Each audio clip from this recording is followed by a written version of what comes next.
regarding no first use. Warning that the danger of nuclear war with Russia or China is a very real possibility. Admiral Charles Richard, Chief of the U.S. Strategic Command in charge of the integrated nuclear conventional and war planning on February 1 of this year, declared, for China, we must pay attention to PRC's actions more than its stated policies.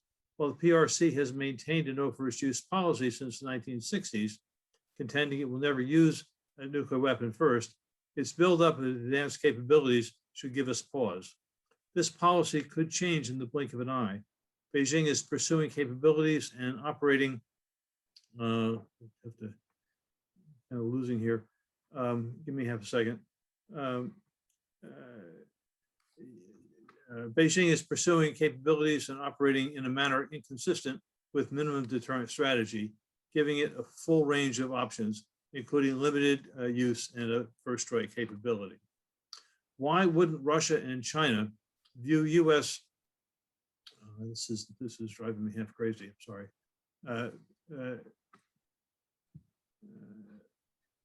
Why wouldn't Russia and China view U.S. no first use policy in the same way?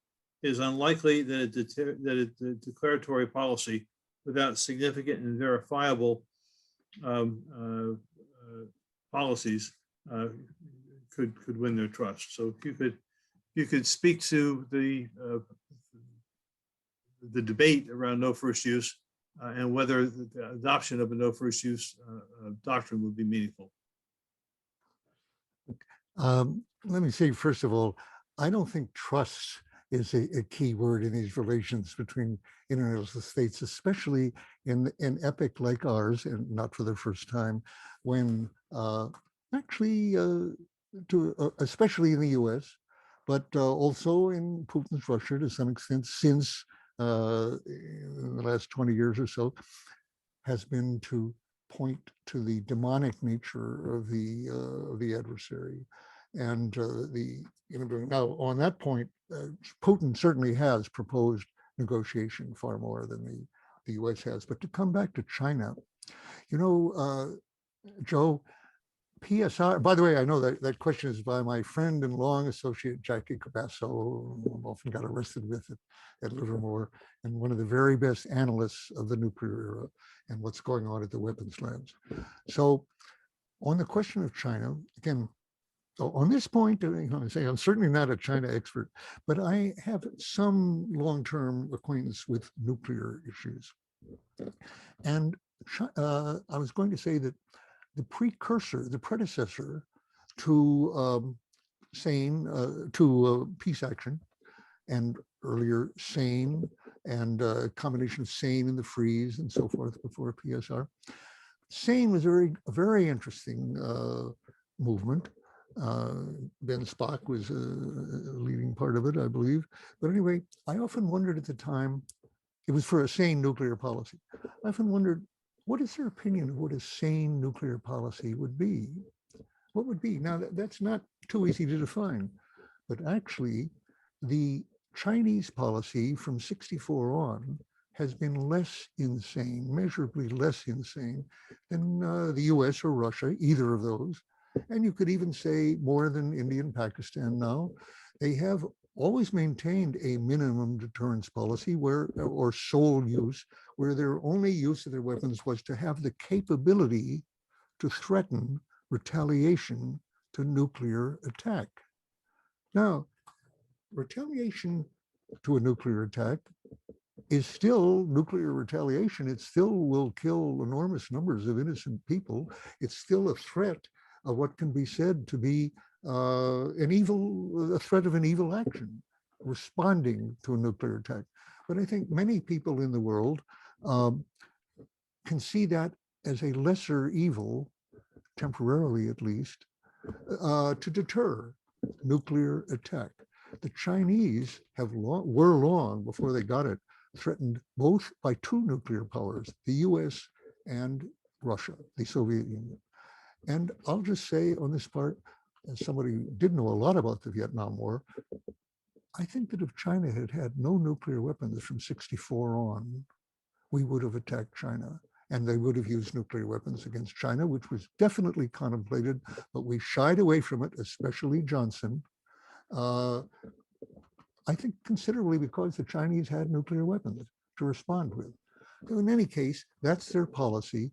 They have never sought the ability to disarm the US or the Soviet Union. They're adversaries at various times, as the US and Russia have each other. As I said, that ability is unattainable, but it's very profitable, and it backs up first use threats to some effect.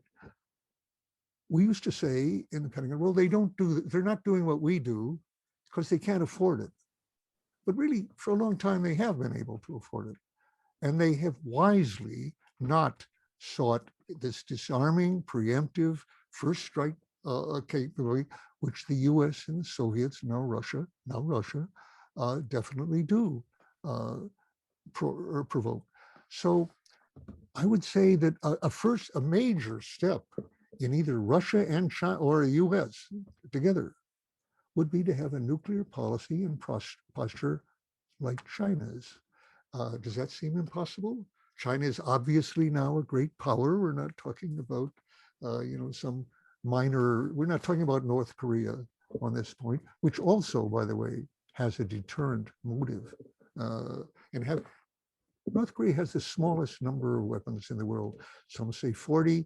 They may have none operational. We don't really know, but they've tested and they have enough material for some 40 to 60 weapons.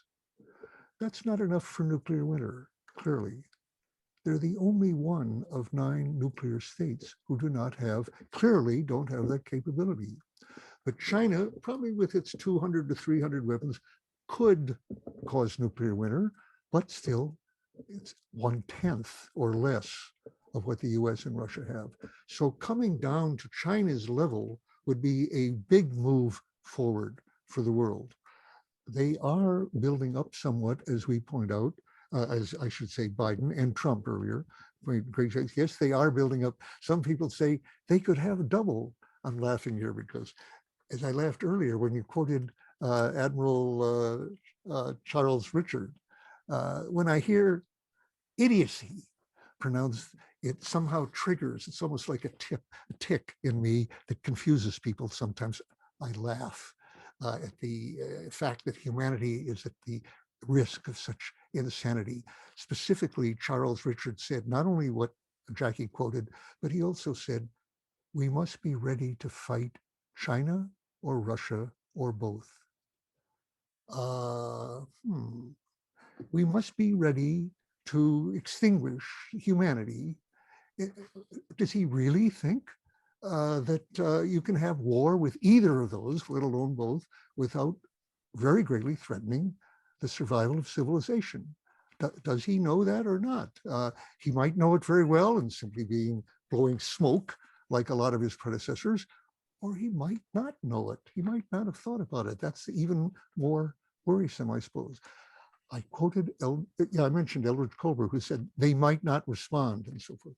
Okay, the Chinese, that's what I was laughing at just now. The Chinese are building up. The estimates are they might double their force from 200 to 400, or from 300 to 600. They might even triple it. They would still be at less than 10% of either the US or Russia, let alone. So talking about their offensive buildup is just absurd. Of course, they are not trying to imitate a US disarming preemptive capability, which is so profitable to Lockheed and Boeing. I don't know where they are on their military industrial complex, which is undoubtedly large, but it clearly does not have the influence on policy, or at least it doesn't express it in the same way. So when I mention Russia and the others, it's not as though we're the only ones causing a problem here. Russia too. Why, by the way, are the Chinese building up and the Russians? When you look at exactly what they're doing, they are not building a disarming capability against us or adding to it. In the case of the Russia, which is internal, they are clearly responding to our anti-ballistic missile program. The Chinese in particular are concerned that our conventional anti-cruise missiles and others have a chance of destroying at least their land-based missiles. So they're going toward more underground missiles, more submarines, and so forth. Actually, those Putin's weapons, of which he boasted so much a couple of years ago, which were so ominous sounding, and the ominous are ominous in their way, are clearly addressed in each case to our anti-ballistic missile capability. You know, missiles that can go around the world and thus bypass our anti-ballistic missiles, submarines, which may have a drone torpedoes, basically drone submarines, which Russian papers have said might have a 200 megaton warhead and are indetectable. They could lie off our shore indefinitely and create a tsunami of perhaps 1,000 feet high of radioactive material, which our anti-ballistic missiles have no capability against. So it's the perfect deterrent. Should a 200 megaton weapon capable of being drone underground for indefinitely, like a landmine in Vietnam or elsewhere that they're still cleaning up, should that exist? No. And do they absolutely need it? Given what they do have? Not really. I detect a military-industrial complex at work there in the Soviet Union and Russia now, earlier the Soviet Union, and now Russia, just as in the US. Different in China, apparently. And India and Pakistan are both building up weapons far beyond what they could imaginably justify. Under what conditions would Pakistan be justified in launching 100 fission weapons at India? Think about it. The response would be the annihilation of Pakistan and a lot of other people, a billion other people in the world. In other words, insane postures are not only in the US. And the question is whether with past campaigns like Physicians for Social Responsibility and others can awaken enough people in the world. ICANN, of course, is doing that to a large extent. The Treaty for the Prevention of Nuclear Weapons, isn't that? They're all doing that. If that education could reach the point where people on Adam Smith's committee would hear from their constituents, your position is crazy. Support Adam Smith on this. Of course, there should be no first use. And actually, I have to emphasize, as Dulles put it, I didn't quote him earlier, he said, if we're not ready to use nuclear weapons, we will have to reconsider our entire foreign policy and system of alliances. And that's still true to some extent. Our position of hegemony in NATO is due to our particular capability to launch nuclear weapons initiation, which we should never, ever do. And we should never have done it. And did they realize just what the consequences of that would be for Europe? Annihilation for Europe without considering smoke at all. So was it necessary to sign on to that policy? Well, there were a lot of benefits for various people in it and a lot of purposes, among which were the aerospace industry, which has depended on an annual huge subsidy from the United States ever since. And there were other motives, of which deterring a Soviet attack on West Europe was very minimal. It was there, but very minimal. Deterring an attack on West Berlin was not so minimal. We kept West Berlin by threatening to blow up the world or the Northern Hemisphere. It would have blown up all civilization, but we kept that for decades, generations, at the cost of this continuous risk of destroying most human life on Earth, which still persists. Was that cost necessary or worth it? Hard for me to believe it. But as of now, no. And Taiwan, by the way, is the new West Berlin, close to a autocratic adversary that wants to incorporate it. And West Berlin was inside East Germany, surrounded by Soviet divisions. Taiwan has always been considered part of China up till now. Should China be willing to go to war? Well, it's not exactly for us to say, except that we're victims of that possibility. We are risked. We're hostages to that. So I think it deserves a little look at it. I say, don't challenge China on that one. And that doesn't mean you can't defend it all. I would say, now this may be a controversial position right in this group. You should consider what our policy should be on Taiwan in the context that we are not threatening and will not carry out a threat to initiate war over Taiwan or anyone else. Now, start with that. And then the problem is not simple. It's very challenging at that point, but I think that's where to start.